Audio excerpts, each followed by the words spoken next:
Jy weet, geloof is die enigste substans wat die hemelse koninkryk 'n aardse werklikheid kan maak. Jy luister na Kort en Kragtig en ek is Fanie Meiburg. Kom ons word kragtig deur die woord.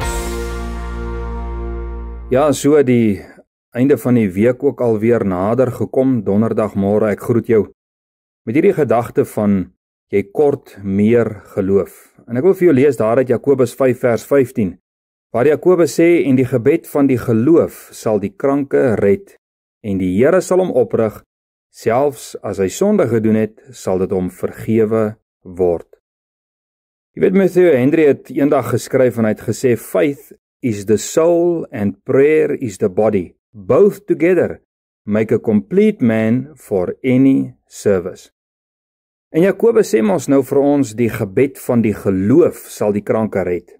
Dis dalk met hierdie agtergrond, dink ek, wat Matthew Henry gesê het, wat hy gesê het. Jy weet, in Hebreërs sê dat ons God nie kan behaag as ons nie geloof in God het nie. Met ander woorde, as ons nie glo dat God kan werk of optree of antwoord nie. Jy sien, Jakobus en Matthew Henry sê dat 'n mens eers volmaak is wanneer die mens geloof het of dan geloof kan beoefen. Jy sien, ons trap mense spore op die aarde, maar ons is werkers in God se koninkryk met hemelse kwaliteite en die hemel raak die aarde net aan as daar geloof in die mens is. Jy weet, wanneer die mens in geloof wandel, is God se stempel van goedkeuring op die mens. En nie dit alleen nie, maar dan eers en dan alleen is die mens suksesvol in sy hemelse roeping. Ons praat mos nie hier van aardse suksesse nie, nê. En dan soos Matthew Henry sê, complete for any service. Dan maak dit nie saak die diens wat jy moet lewer nie. Jy sal daarin suksesvol wees en dit sal vrug oplewer, want jy doen dit met geloof. Jy sien, dis geloof wat die kranke genees. Dis geloof wat die berge versit. Dis geloof wat Abraham 'n vriend van God gemaak het, want geloof behaag God. Sit 'n bietjie vandag jou voet uit die bed uit en bid in geloof, stap in geloof, werk in geloof, saai in geloof.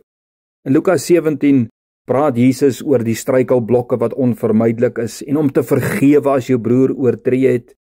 En die apostels beleef hierdie lering as staf en hulle besef dat selfs vir struikelblokke en vergifnis kan ons as apostels nie met 'n bietjie geloof oor die weg kom en in oorwinning lewe nie. En toe vra hulle in Lukas 17 vers 5, Here, gee ons meer geloof. Nou luister, ek weet nie van jou nie, maar ons almal kort meer geloof. Ons kort meer geloof in ons gebed, in versoeking, struikelblokke, beproewinge, om die gawes en die bedieninge uit te lewe, en dit alles te doen wat Jesus ons die mag voorgegee het, om die koninkryk van die hemel 'n realiteit op aarde te maak. Here, soos die apostels, kan ons ook maar net vanmôre vra, gee ons meer geloof, sodat ons, soos ons voorganger, kan sê dat ons 'n volmaakte mens kan wees wat gereed staan vir enige taak wat U ons gee. Amen.